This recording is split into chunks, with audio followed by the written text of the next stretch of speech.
Dia 72, 2 Pedro 1, 2 e 3. Eu, Simão Pedro, escravo e apóstolo de Jesus Cristo, escrevo essa carta a vocês que compartilham de nossa preciosa fé, concedida por meio da justiça de Jesus Cristo, nosso Deus e Salvador.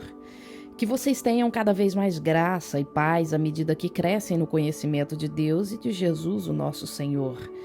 Deus, com seu ser poder divino, nos concede tudo de que necessitamos para uma vida de devoção, pelo conhecimento completo daquele que nos chamou para si por meio de sua glória e excelência. E por causa de sua glória e excelência, ele nos deu grandes e preciosas promessas. São elas que permitem a vocês participar da natureza divina e escapar da corrupção do mundo causada pelos desejos humanos. Diante de tudo isso, esforcem-se ao máximo para corresponder a essas promessas. Acrescentem a fé, a excelência moral, o conhecimento. Ao conhecimento, o domínio próprio, e ao domínio próprio, a perseverança, a devoção a Deus, a fraternidade, e a fraternidade, o amor. Quanto mais crescerem nessas coisas, mais produtivos e úteis serão no conhecimento completo do nosso Senhor Jesus Cristo. Mas aqueles que não se desenvolvem desse modo são praticamente cegos, vendo apenas o que está perto e se esquecem de que foram purificados de seus antigos pecados.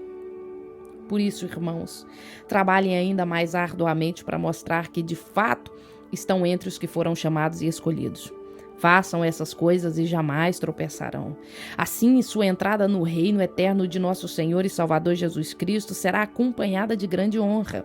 Portanto, sempre lhe lembrarei essas coisas. Embora já saibam e estejam firmes na verdade que foi ensinada, e é apropriado que, enquanto eu viver, continue a lembrá-los, pois nosso Senhor Jesus Cristo me mostrou que, em breve, partirei dessa vida. Por isso, me esforçarei para garantir que vocês sempre se lembrem dessas coisas depois de minha partida.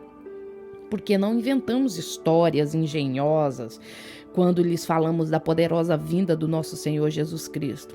Vimos com os próprios olhos o seu esplendor majestoso, quando ele recebeu honra e glória da parte de Deus o Pai.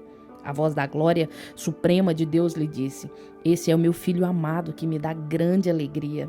Nós mesmos ouvimos essa voz do céu quando estávamos com ele no Monte Santo.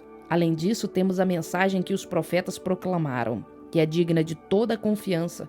Prestem muita atenção ao que eles escreveram, pois as suas palavras são como lâmpada que ilumina um lugar escuro até que o dia clareie e a estrela da manhã brilhe no coração de vocês. Acima de tudo, saibam que nenhuma profecia nas Escrituras surgiu do entendimento do próprio profeta, nem de iniciativa humana.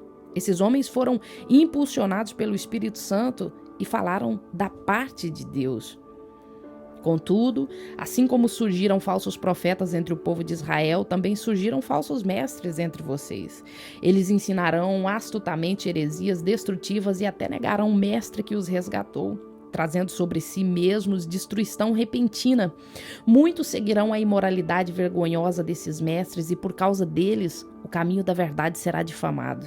Em sua ganância, inventarão mentiras astutas para explorar vocês. Mas eles já foram condenados há muito tempo e sua destruição não tardará, pois Deus não poupou nem os anjos que pecaram. Ele os lançou no inferno, em abismos tenebrosos, onde ficaram presos até o dia do julgamento. Não poupou o mundo antigo, mas protegeu Noé, que proclamava a justiça, e 7 pessoas de sua família, quando destruiu com um dilúvio o mundo dos perversos. Mais tarde, condenou as cidades de Sodoma e Gomorra e as transformou em montes de cinzas, como exemplo do que acontecerá aos perversos.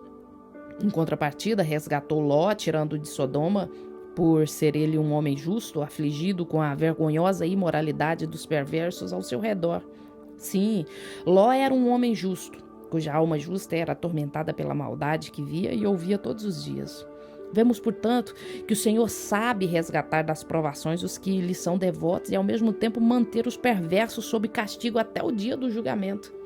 Ele é particularmente severo com aqueles que seguem desejos e instintos distorcidos e desprezam a autoridade.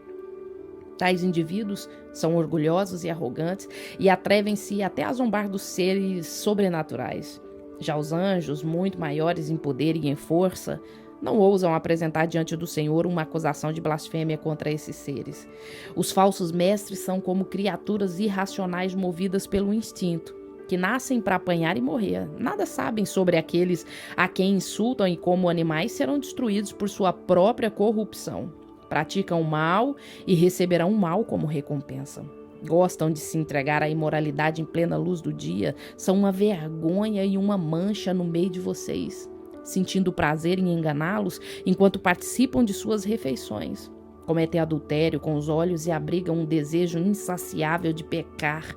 Seduzem os instáveis e são bem treinados na ganância. Vivem sob maldição. Desviaram-se do caminho reto e seguem os passos de Balaão, filho de Beor, que amou a recompensa que receberia por fazer o mal. Balaão, porém, foi refreado em sua loucura quando uma jumenta que não fala o repreendeu com voz humana. Eles são como fontes secas ou a neblina levada pelo vento. Estão condenados às mais escuras trevas.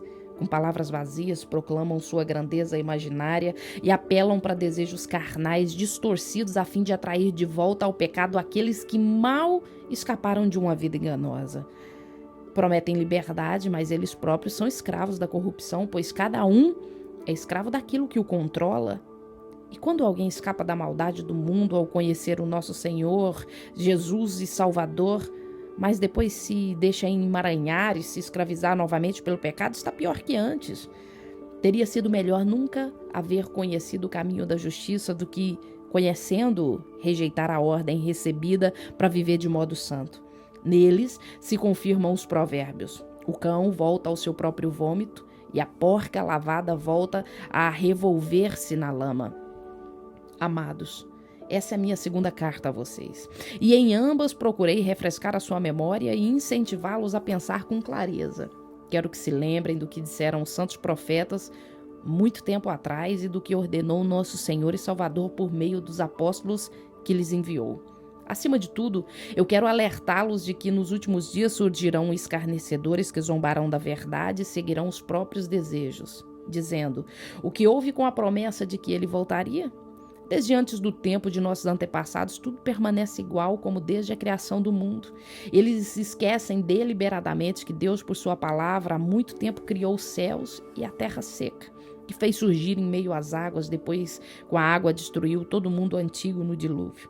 Pela mesma palavra, os céus e a terra que agora existem foram reservados para o fogo e estão guardados para o dia do julgamento, quando todos os perversos serão destruídos. Logo, amados, não se esqueçam disto.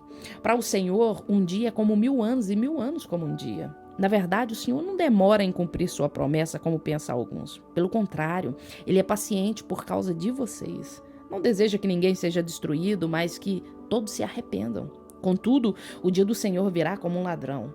Os céus desaparecerão com um terrível estrondo e até os elementos serão consumidos pelo fogo.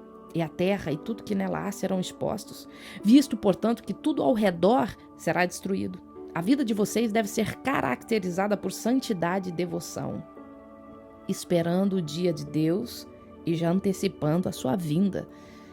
Nesse dia, Ele incendiará os céus e os elementos se derreterão nas chamas.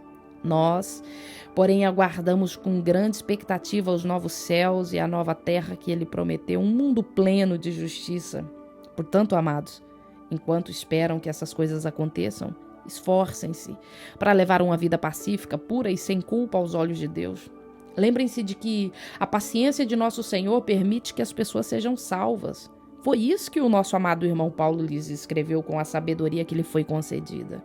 Ele trata dessas questões em todas as suas cartas. Alguns de seus comentários são difíceis de entender e os ignorantes e instáveis distorcerão suas cartas.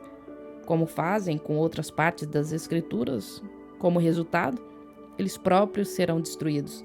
Amados, vocês já sabem dessas coisas, portanto estejam atentos, a fim de que não sejam levados pelos erros desses perversos e percam a sua firmeza. Antes, cresçam na graça e no conhecimento do nosso Senhor Jesus e Salvador. A Ele seja a glória, agora e para sempre. Amém.